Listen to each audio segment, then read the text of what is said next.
Después de años soportando que mi hermana despreciara mi trabajo y se burlara de mi esposa, y de que mis padres me exigieran rescatar al genio financiero que terminó arruinándolos, finalmente dejé que hablaran, hasta que solté la verdad que les borró la soberbia de la cara. Soy Mateo, tengo 32 años y soy dueño de un taller especializado en fabricación metálica personalizada. Para mi familia, según su forma de ver las cosas, no hay nada más humillante que dedicarse a soldar en lugar de trabajar frente a una pantalla analizando mercados financieros.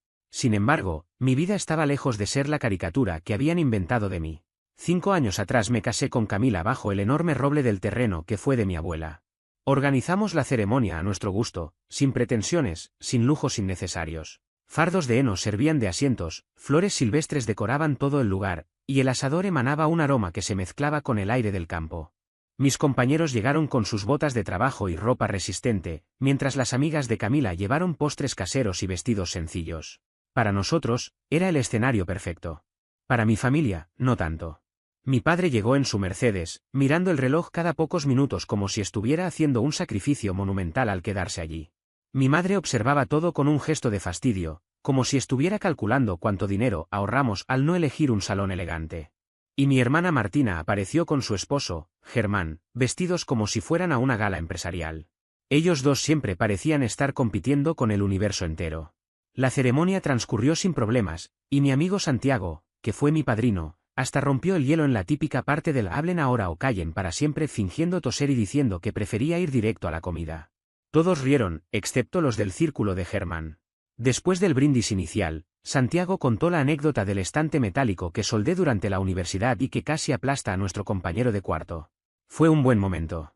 Pero Germán, como siempre, vio la oportunidad de demostrar que estaba por encima de todos los presentes. Se levantó con esa mirada arrogante que lo acompaña desde que conoció el concepto de mercado financiero. 4 años mayor que yo, y siempre recordando a cualquiera que esos 4 años eran la diferencia entre construir imperios y jugar con metales. A Mateo y Camila, dijo levantando la copa. Cuando Martina me contó que su hermano se casaba, pensé que estaba bromeando. Para ser sincero, siempre creí que la relación más estable de Mateo era con su soplete de soldadura. Sus colegas rieron. Mis amigos, no. Pero entonces conocí a Camila, continuó. Una persona muy natural. Lo digo como alguien que describe a alguien que nunca terminó de entender cómo funciona el mundo moderno. Tiene sentido, él trabaja con metal, ella trabaja con plantas, una pareja hecha en una ferretería. Sentí la presión en la mano de Camila. Sonreía, pero podía notar que sus ojos no reflejaban la misma calma. Germán no había terminado. Recordó historias de cuando Martina y él empezaron a salir, yo construyendo go-karts en el garaje mientras él analizaba portafolios y tendencias del mercado. Algunos nacimos para liderar compañías, dijo, pero la sociedad necesita de todo. Alguien tiene que fabricar las barandas de las salas de juntas. Otra ronda de risas de su sector. A mi lado, mi amigo Fabián murmuró algo que, de no haber sido mi boda, habría iniciado una discusión seria. Luego se levantó Martina, con su tono cargado de condescendencia habitual. Solo quiero decir que estoy muy orgullosa de que mi hermanito haya encontrado a alguien que valore su estilo de vida tan particular. Camila, eres muy valiente por adoptar esta vida tan rústica. Yo jamás podría renunciar a mis tratamientos de spa semanales o mis compras, pero admiro tu compromiso con lo simple. Después habló mi padre, y su discurso fue poco más que una lectura mecánica. Vestido con su traje de diseñador, observando todo con disgusto, se limitó a desear lo mejor mientras dejaba claro, sin decirlo, que mis decisiones siempre le habían parecido decepcionantes. Esa noche, cuando todos se habían ido y Camila y yo recogíamos juntos, ella me vio a la sombra del roble. No importa lo que ellos digan, me dijo. Yo sé lo que estamos construyendo. Es real, es nuestro, y tiene valor. Ellos están demasiado ocupados compitiendo para verlo. Tenía razón. Pero aún así, en lo que debía ser el mejor día de mi vida, solo podía pensar en lo evidente. Para ellos yo siempre sería el que no dio la talla, el que se conformó, el que se casó hacia abajo. Si supieran. 3 años después del matrimonio, la vida había encontrado un ritmo estable. Mi taller prosperaba, teníamos suficientes ingresos y no nos faltaba nada. Había conseguido contratos con empresas constructoras que buscaban trabajos metálicos personalizados, barandas, estructuras, piezas decorativas, todo bajo pedido. Lo que ellos nunca se enteraron era que llevaba 6 años trabajando en algo más grande, incluso antes de conocer a Camila. En la parte trasera del taller había estado investigando cómo modificar la estructura molecular del acero y el aluminio para hacerlos más resistentes, más ligeros y menos contaminantes. Había comenzado porque me harté de ver cómo los trabajos exteriores se oxidaban con el tiempo. Me sumergí en artículos, hablé con profesores de metalurgia, probé y descarté decenas de fórmulas. Camila, que había estudiado química ambiental, me ayudó a comprender ciertos procesos complejos. Llegaba del centro de conservación donde trabajaba y me encontraba completamente cubierto de virutas de metal y restos de compuestos. Fueron 4 años de fallos, piezas arruinadas y frustración, hasta que finalmente di con el proceso correcto. Lo probé todo: exposición a inviernos completos, pruebas de resistencia al desgaste, ensayos de corrosión extrema. El resultado era impresionante. El metal no solo resistía más, sino que prácticamente no se oxidaba. Hace 2 años y medio decidí dar el siguiente paso. Registré 4 patentes que cubrían todos los aspectos del proceso. Armé una LLC, moví algunos activos para protegerme legalmente y empecé a presentar la tecnología a distintos fabricantes. El proyecto se llamaba Titan Coding Systems. No era un secreto. Solo quería evitar escuchar el desprecio de mi familia mientras intentaba crear algo serio. El primer año no pasó nada. El segundo, una empresa regional mostró interés. Para el tercero, 6 meses antes de que todo explotara, ya tenía acuerdos de licencia con 2 compañías sólidas y una valuación aproximada de $3.8 millones. Durante años, mi familia me vio como el tipo que soldaba barandales, el que jamás iba a destacar porque prefería el trabajo manual a los trajes y los edificios corporativos. Nadie imaginaba que el dinero de Titan Coding estaba administrado por expertos financieros y guardado en cuentas empresariales, lejos de cualquier tentación. Por fuera, nada en mi vida cambió. Camila y yo seguíamos conduciendo nuestras camionetas viejas y viviendo en la misma casa modesta de siempre.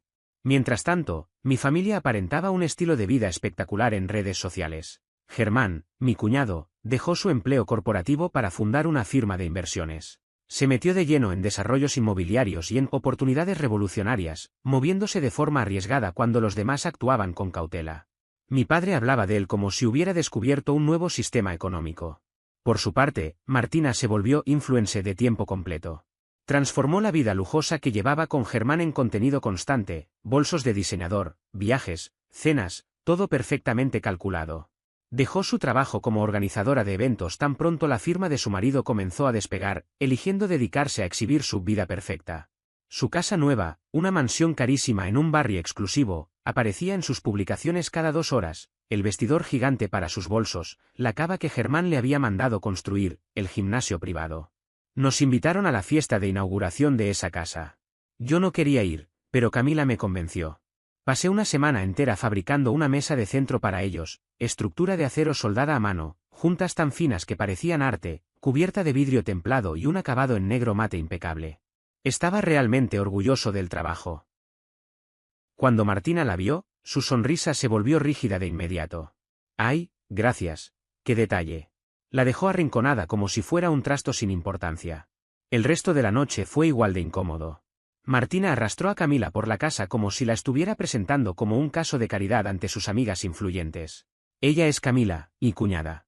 Trabaja en conservación, vive con muy poco para salvar los árboles. Las otras mujeres la recorrían con la mirada, evaluando su vestido sencillo y sus zapatos prácticos, para luego volver a hablar de la nueva colección de Chanel. Germán me mantuvo arrinconado con sus amigos financieros. Me palmeó el hombro en un momento. Me alegra que sigas con tu trabajo honesto, Mateo. El mundo necesita personas que fabriquen lo que ponemos en nuestras oficinas. Lo dijo con esa condescendencia que ya conocía. El momento más tenso ocurrió en el salón principal. Germán presumía un trato millonario, hablando de visión y de identificar inversiones ganadoras. Martina se colgaba de su brazo como si él fuera la estrella del evento. Mi esposo es un genio financiero.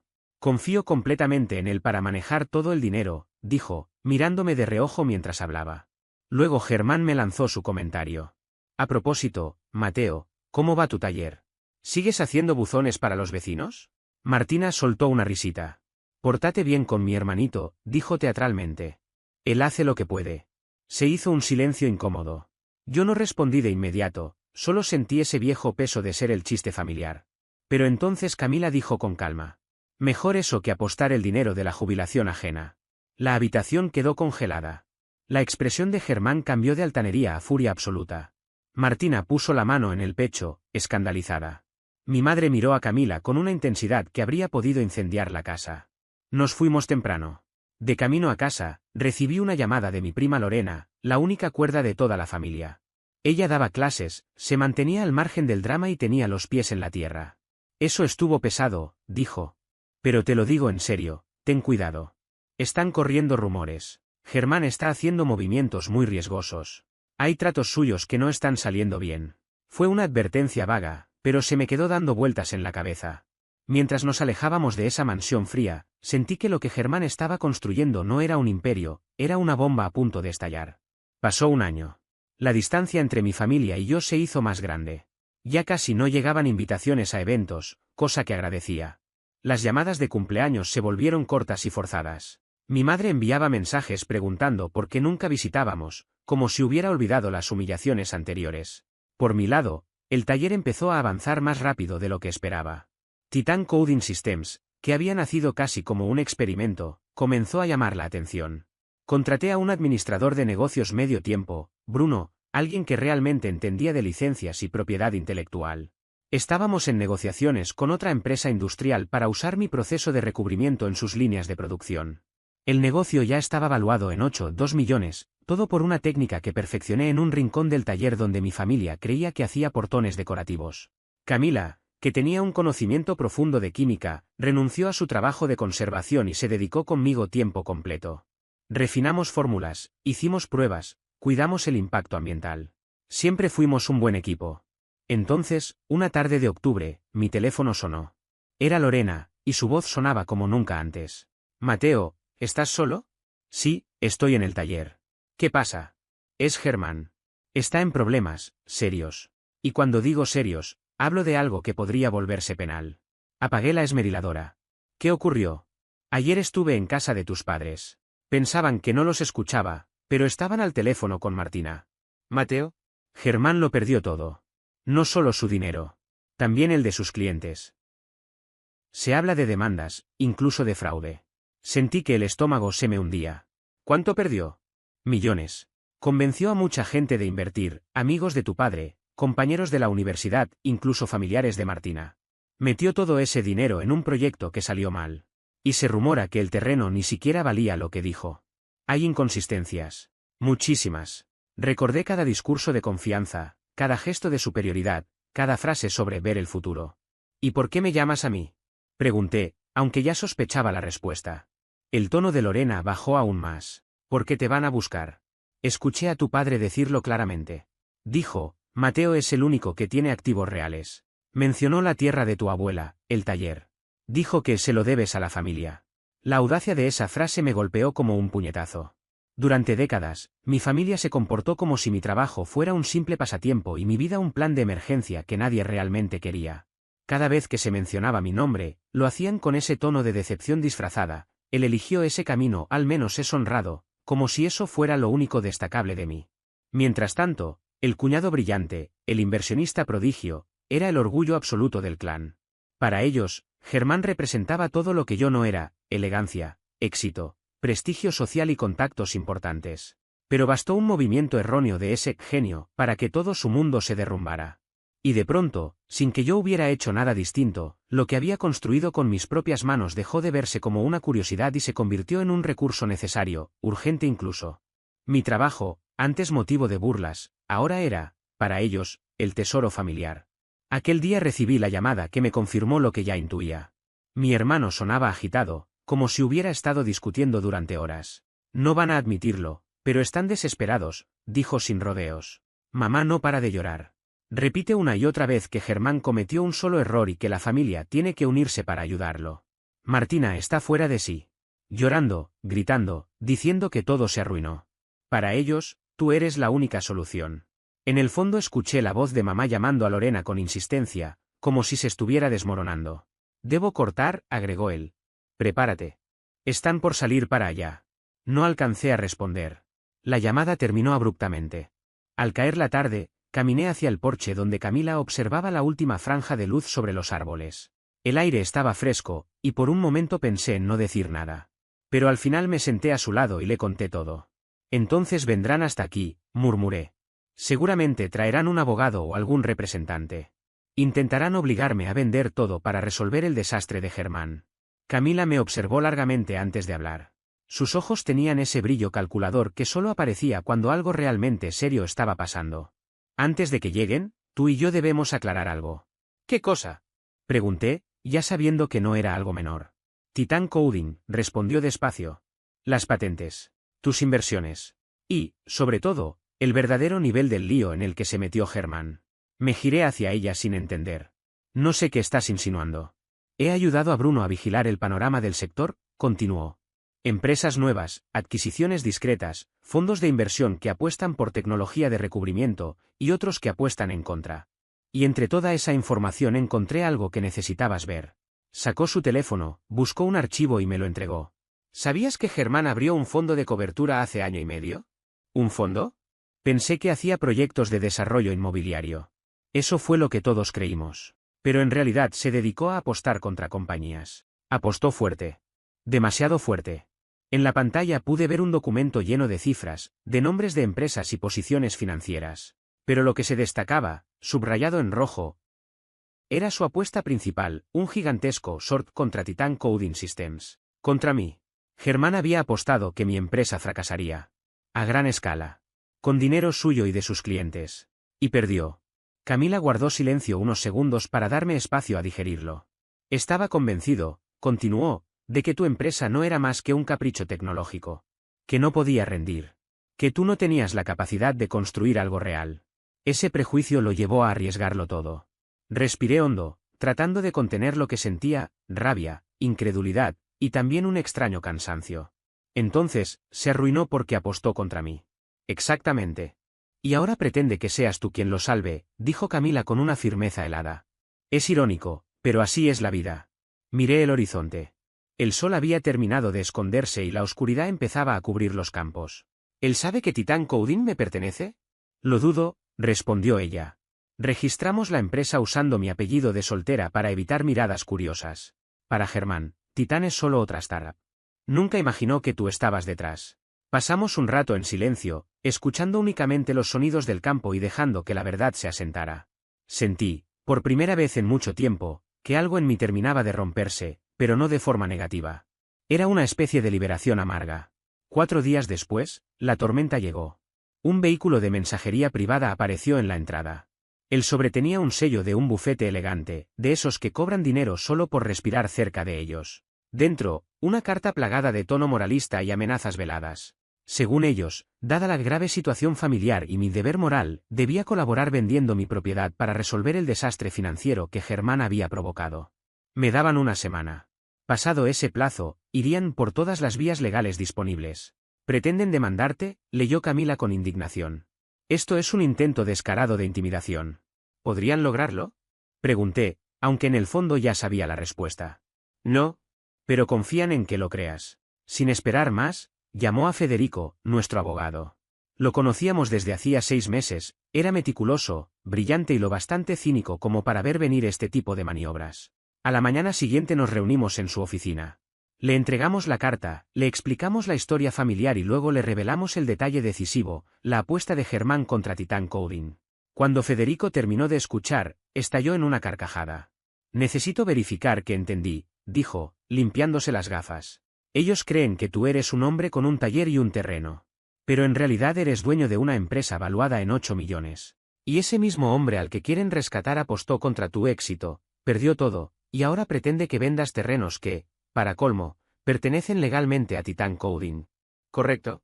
Federico apoyó la carpeta sobre la mesa y sonrió. Esto es de antología. Ellos se metieron en este lío solos. Lo que enviaron no tiene validez. Esa propiedad está dentro de la estructura corporativa desde hace 2 años. Aunque quisieras, no podrías venderla.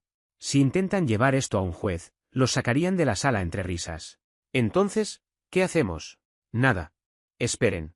Dejarán pasar el plazo porque ningún abogado serio presentaría algo tan ridículo.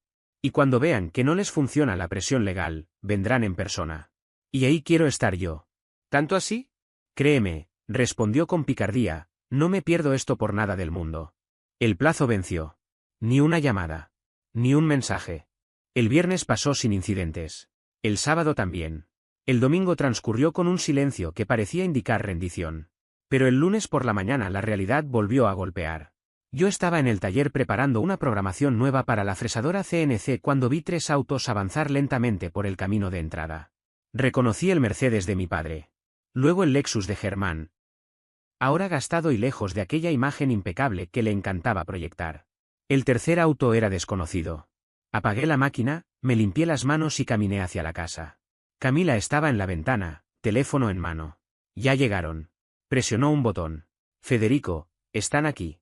Una breve pausa. Perfecto. Llego en 20 minutos. Guardó el móvil y me miró con absoluta serenidad. Escucha todo. No respondas más de lo necesario. Es mejor dejar que hablen. Los autos se detuvieron. Mi padre salió primero, y por primera vez en mi vida lo vi realmente envejecido. Mi madre bajó después, con los ojos rojos e hinchados. Martina salió del asiento trasero visiblemente destrozada. Germán, pálido y ojeroso, emergió como una sombra de lo que había sido. Del tercer automóvil descendió un hombre trajeado con un maletín, su abogado, sin duda. No tocaron la puerta. Mi padre abrió el taller con la misma autoridad con la que lo hacía cuando yo era un adolescente. Todos entraron detrás de él. Camila y yo permanecimos junto al banco de trabajo, sin movernos. Mateo, dijo mi padre con la voz cargada de tensión. Tenemos que hablar. Parece que vinieron de muy lejos para algo que ya discutimos, respondí. La situación es crítica, insistió. Lo que ocurrió después, cambió para siempre la historia de mi familia. Intentaba proyectar autoridad, pero en realidad sonaba desesperado. Germán estaba enfrentando varias demandas, y según el abogado que lo acompañaba, ya se hablaba incluso de posibles cargos penales. Debemos actuar de inmediato, insistió mientras colocaba una carpeta gruesa sobre mi mesa de trabajo. Aquí está todo lo necesario, el acuerdo de compra, la oferta del desarrollador que quiere adquirir el terreno. El dinero va directo a una cuenta en garantía para cubrir las obligaciones de Germán. Es un proceso limpio, y así evitamos que toda la familia se hunda con él. ¿Salvar a la familia? Repetí, sin esforzarme en ocultar la ironía. Querrás decir que lo salva a él. Martina dio un paso hacia adelante. Por primera vez en muchos años no adoptaba su postura altiva. Estaba suplicando. Mateo, por favor, es tu cuñado. ¿Es familia? Sí, cometió un error, pero no puedes dejar que acabe en prisión. Te lo pido como tu hermana. No fue un error, respondí con calma. Fue una cadena de decisiones pésimas, una tras otra. El abogado carraspeó para llamar la atención. Señor Silveira, usted tiene una obligación familiar clara. La jurisprudencia sobre transferencias de propiedad para emergencias familiares es extensa. Ah, sí. Dije. Qué curioso, porque hasta donde entiendo, no se puede vender algo que no se posee. El abogado frunció el ceño. El terreno está a su nombre mediante la herencia de su abuela. El título es completamente válido. Estaba a mi nombre, aclaré. Pasado. No presente. Mi padre se puso rojo como si fuera a explotar. ¿Qué estás diciendo? Deja de jugar.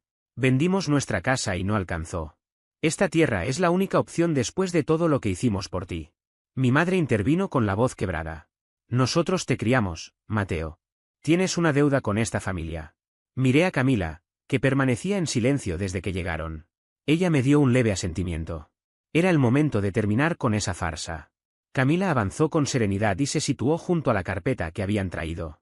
Me temo que hay varios malentendidos, comenzó, con un tono firme y cortante. Han asumido muchas cosas que no son reales. Mi padre la observó confundido. ¿De qué estás hablando?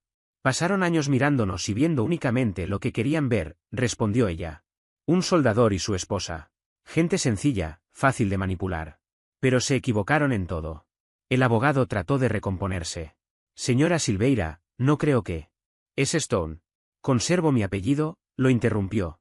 Y como abogado, debería comprender algo básico, jamás pueden vender lo que legalmente no les pertenece. El título está a nombre de Mateo, repitió el abogado. Estaba a nombre de Mateo, lo corrigió Camila. Hace 2 años transferimos esta propiedad a Titan Coding Systems LLC como activo corporativo. Mateo es fundador y mayor accionista. Eso significa que este terreno pertenece legalmente a la compañía. Y no se venderá. El silencio que siguió fue casi físico. Mi padre quedó boquiabierto. Mi madre parecía perdida. El abogado había perdido toda la seguridad. ¿Y Germán? Germán se había quedado blanco, mirando fijamente, como si recién me reconociera después de tantos años. Titan Coding Systems, murmuró. Eso es imposible. ¿Te suena? Pregunté. Pero tú eres un soldador, balbuceó. Soy soldador, sí, respondí. Y también soy el fundador de una empresa tecnológica valorada en más de $8 millones. Aunque tú ya lo sabías, ¿cierto, Germán? Martina me miraba entre lágrimas, con el maquillaje corrido. ¿Qué está diciendo? Germán, ¿qué está diciendo? Mi padre exigió una respuesta. ¿Qué demonios significa todo esto? Abrí el cajón de mi mesa y saqué el archivo que llevaba varios días preparado. Sabía que este momento llegaría. Hace 6 años empecé a desarrollar un proceso químico para recubrimientos metálicos. Me tomó 4 años perfeccionarlo. Registré patentes, fundé la empresa y trabajé en silencio, mientras ustedes decidían que yo no hacía más que rejas para jardines. Saqué un documento específico y lo levanté. Esto es un registro financiero de tu fondo de inversión, Germán. Es público. Muestra todas tus posiciones importantes. ¿Quieres adivinar cuál era tu apuesta más grande? No abrió la boca. No podía. Jugaste en contra de Titan Coding Systems, continué. Invertiste más de 1 millón apostando a su caída. ¿El dinero de tus clientes? Por cierto. Estabas convencido de que era una compañía de materiales sobrevalorada. Pero cuando no cayó, cuando creció, perdiste todo. Perdiste porque apostaste contra mí. Martina cayó al suelo llorando, desmoronada. No, no puede ser. No sabías que era su empresa. No podías saberlo, sollozó. Camila la miró con calma. Por supuesto que él no sabía nada. Registramos la compañía con mi apellido para mantener privacidad.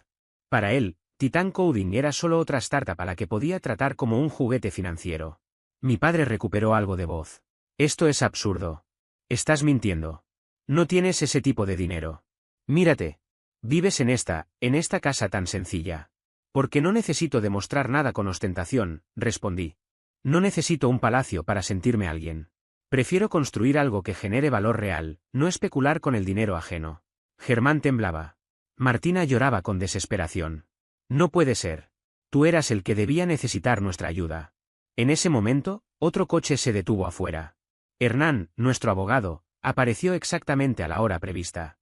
Entró, observó la tensión en el taller y sonrió. ¿Interrumpo algo? Llegas justo a tiempo, dijo Camila. Hernán dejó su maletín sobre mi mesa y sacó un fajo de documentos. Para dejar constancia, soy Hernán, representante legal de Mateo Silveira y de Titan Coding Systems. Ya revisé todo lo que enviaron. Miró directamente al abogado de mis padres. Usted es Federico, del estudio Preston y Moore, ¿correcto? Federico asintió, sin levantar la vista. Perfecto. Así puedo decirle claramente que la carta que enviaron carece de cualquier fuerza legal. Cualquier intento de forzar la venta será desestimado de inmediato. Y considerando el hostigamiento, probablemente presentaríamos una demanda adicional. Lo dijo como quien comenta el clima. Además, continuó mientras extraía otro documento, estuve investigando la situación financiera del señor Germán. Y lo que encontré no le va a gustar. La situación con la posición en corto contra Titan Coding Systems no había sido simplemente una maniobra financiera fallida ni un mal cálculo en un mal día. Era algo mucho más grave y más oscuro de lo que parecía en la superficie.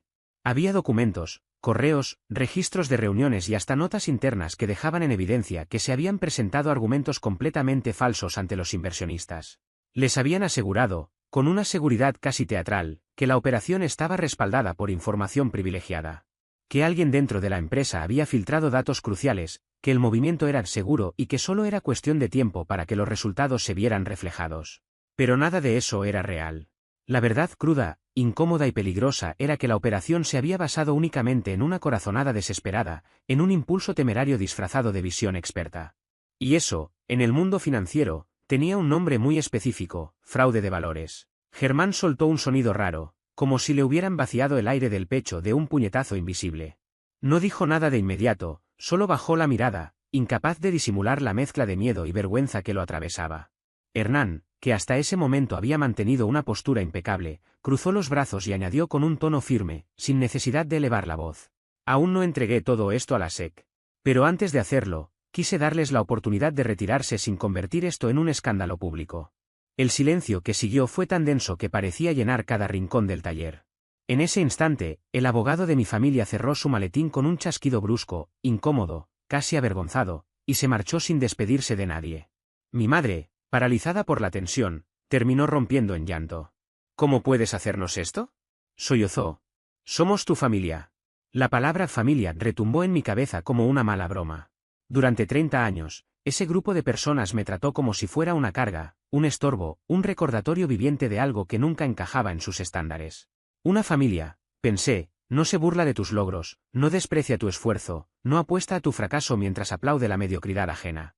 Una familia no intenta despojarte de lo que construyes con tus propias manos solo porque ellos tomaron decisiones torpes y ahora necesitan un salvador.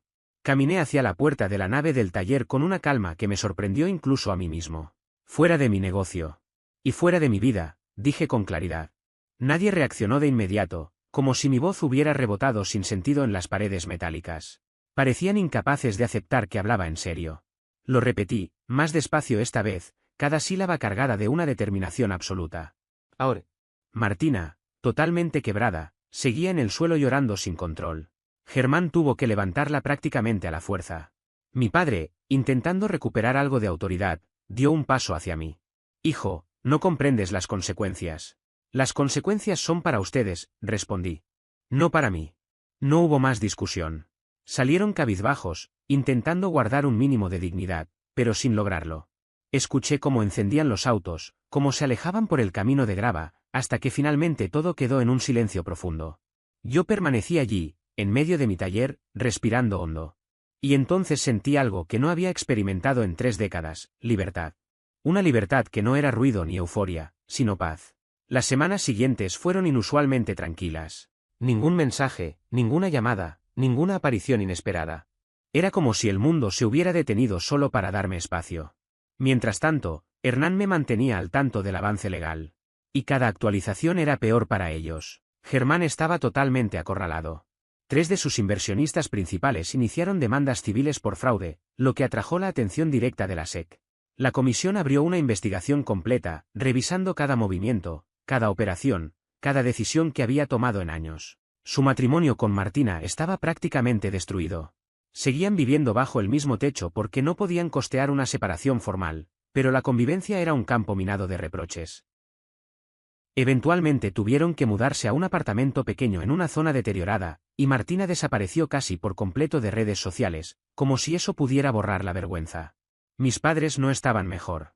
Tuvieron que vender su casa perdiendo dinero y se marcharon a un condominio modesto, lejos de la vida cómoda que acostumbraban. Mi padre volvió a la firma donde alguna vez había trabajado, pero solo porque un socio antiguo, movido más por lástima que por respeto, le ofreció un puesto.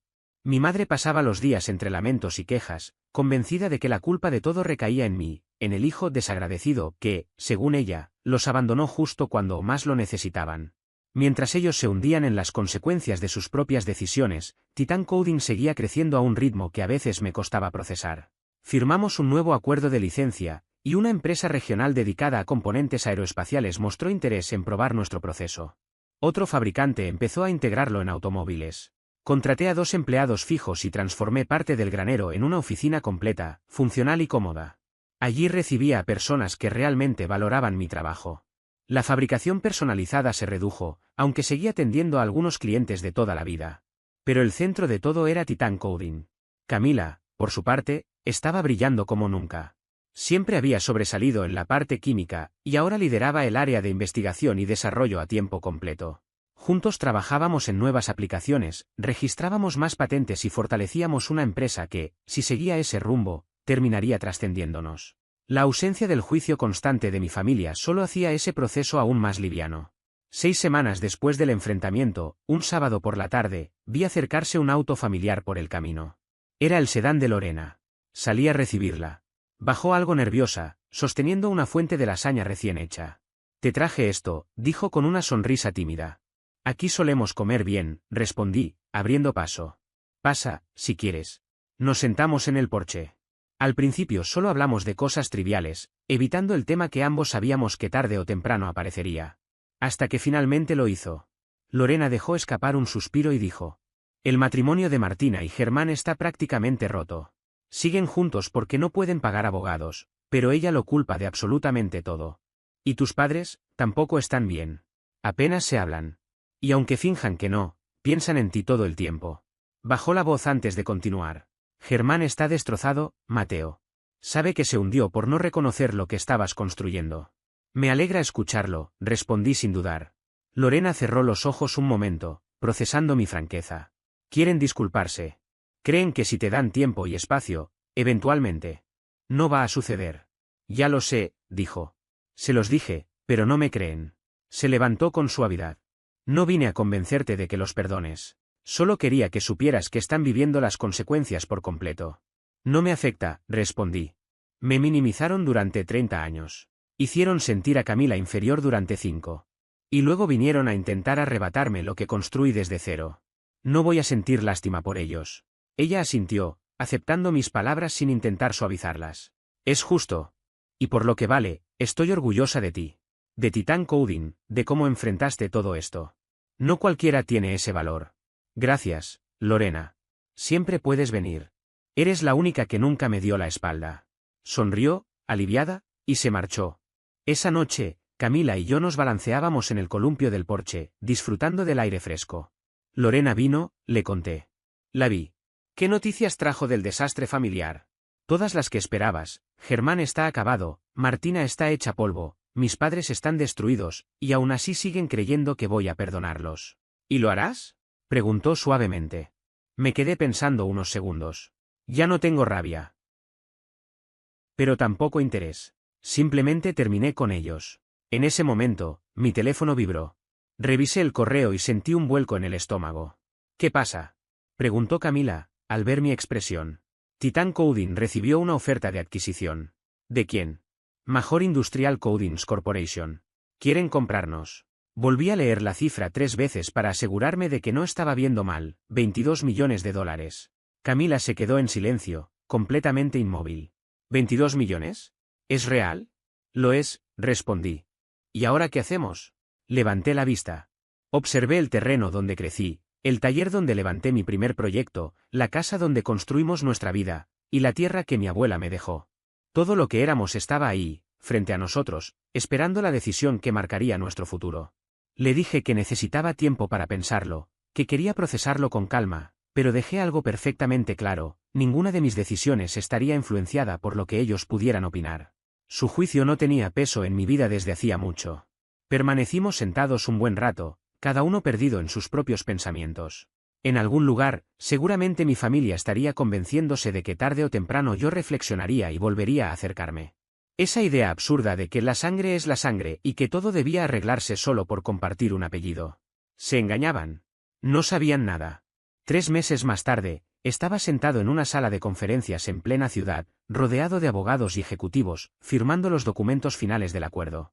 Acepté la oferta de compra, 22 millones, con la condición de permanecer 3 años al frente del Departamento de Investigación y Desarrollo para continuar creando nuevas aplicaciones. Cuando el depósito apareció en mi cuenta al día siguiente, me quedé mirando la cifra en la pantalla del teléfono durante al menos 5 minutos. Una cantidad capaz de cambiar el rumbo de cualquier vida. Dinero suficiente para no volver a preocuparme jamás. Más de lo que mi padre había ganado en toda su carrera profesional. Y yo lo había conseguido trabajando en un taller de metal que él había ridiculizado durante años, llamándolo hobby. Lo primero que hice con ese dinero fue liquidar por completo la propiedad. Sin hipotecas, sin deudas, sin ningún tipo de carga. La tierra que mi abuela me había dejado pasaba a ser mía, libre y sin ataduras, para siempre. Después constituí un fideicomiso para garantizar su mantenimiento. Nadie podría reclamarla ahora, ni familiares, ni entidades financieras, ni absolutamente nadie. El segundo paso fue realizar una donación considerable al centro de conservación donde Camila trabajaba antes. Allí sí estaban haciendo un trabajo real, aportando al entorno, no solo hablando de ello para quedar bien. Luego coloqué la mayor parte del dinero en inversiones que generaran ingresos pasivos sin obligarme a preocuparme por ellas constantemente. Conservé mi taller, seguí aceptando los proyectos que me interesaban, mantuve casi la misma rutina de siempre, solo que sin la presión que había cargado durante toda mi vida adulta. Con el tiempo comenzaron a aparecer mensajes de todo tipo. Familiares lejanos que no veía desde hacía años, antiguos compañeros de escuela que jamás se habían molestado en saludarme, conocidos que de pronto fingían estar felices por mi éxito. Todos querían ponerse al día, todos aseguraban haber confiado siempre en mis capacidades. Dejé sin responder la mayoría. Las pocas personas importantes ya sabían cómo localizarme. Mis padres no intentaron comunicarse directamente. Pero Lorena me mencionó que se habían enterado de la noticia. Me contó que mi madre había pasado horas llorando y que Martina estuvo encerrada en el baño prácticamente toda una tarde. Aquella reacción no cambiaba nada. Un día, mientras trabajaba en el taller en una baranda metálica hecha a medida, escuché detenerse un vehículo afuera. Reconocí el sonido del motor, un auto caro. Al levantar la vista vi el Mercedes de mi padre. Venía solo. Por un instante pensé en no salir, pero finalmente me obligué a caminar hacia la puerta. Él estaba apoyado en el coche, y se notaba que los últimos meses lo habían afectado más de lo que admitiría. Parecía cansado, desgastado. Mateo, dijo apenas me vio. El silencio se extendió entre nosotros. Observó la propiedad, el taller, todo aquello que durante años había despreciado sin siquiera intentar entenderlo. Me equivoqué, dijo por fin. Me equivoqué en muchas cosas. No respondí. Yo tenía una idea fija de lo que significaba el éxito, continuó. Pensé que te estaba guiando hacia algo mejor. Que Martina había elegido al tipo correcto de hombre. Soltó una risa breve, amarga, cargada de vergüenza. Estaba equivocado en todo. Sí, fue lo único que dije. No estoy buscando que me perdones, agregó. No lo merezco. Solo quería que supieras que lo veo ahora. Veo lo que construiste, lo que siempre estuviste construyendo, y lamento no haberlo visto antes. Aprecio que lo digas, respondí. Pero no cambia nada. Él bajó la mirada, quizá intuyendo lo que vendría. No fueron errores aislados, papá. Pasaste toda mi vida haciéndome sentir que no valía nada. Elegiste a Martina y a Germán por encima de mí cada vez que pudiste. Permitiste que se burlaran de Camila en nuestra boda. Viniste aquí hace unos meses intentando que entregara todo lo que había levantado con mis manos para salvar a Germán de sus propias decisiones. Lo sé. No puedes llegar ahora, cuando resultó que tuve éxito, pretendiendo sentir orgullo. No funciona así. Su rostro pareció desmoronarse. ¿Qué puedo hacer?, preguntó. Nada, respondí. Solo no vuelvas a molestarme. Mateo, ¿ver? No insistió. Se quedó unos segundos ahí, respirando hondo, como si buscara palabras que pudieran deshacer años de distancia, pero nada llegó. Al final simplemente bajó la mirada, abrió la puerta del Mercedes y se acomodó en el asiento sin volver a levantar la vista hacia mí. El motor encendió con ese sonido pulido que siempre lo había hecho sentir importante. Esta vez no tuvo ese efecto. Dio marcha atrás y se fue por el camino de tierra, levantando una nube de polvo que tardó mucho en disiparse. Me quedé de pie observando cómo desaparecía entre los árboles. No hubo rabia. No hubo alivio. Solo un silencio claro, definitivo. Esa escena, que durante años imaginé como un cierre dramático, terminó siendo una confirmación tranquila de algo que yo ya sabía. No necesitaba su aprobación, ni su cariño condicionado, ni esa validación que jamás había llegado. Durante décadas había moldeado mi vida intentando convencerlos de que era digno de respeto. Ahora entendía que toda esa energía jamás debió dirigirse hacia ellos. La verdadera medida de mi valor estaba frente a mí, la propiedad que mi abuela me había confiado, el taller que levanté desde cero, y el futuro que había construido sin pedir permiso a nadie. Ella confió en que yo sabría qué hacer con esta tierra, y tenía razón. Convertí su legado en algo que tenía propósito, en un proyecto real, sólido, que hablaba por mí más que cualquier discurso. Había elegido un camino que nadie esperaba y había logrado mucho más de lo que mi familia estuvo dispuesta a imaginar. Por primera vez en años, sentí que había ganado la partida, pero no contra ellos, sino a favor de mí mismo.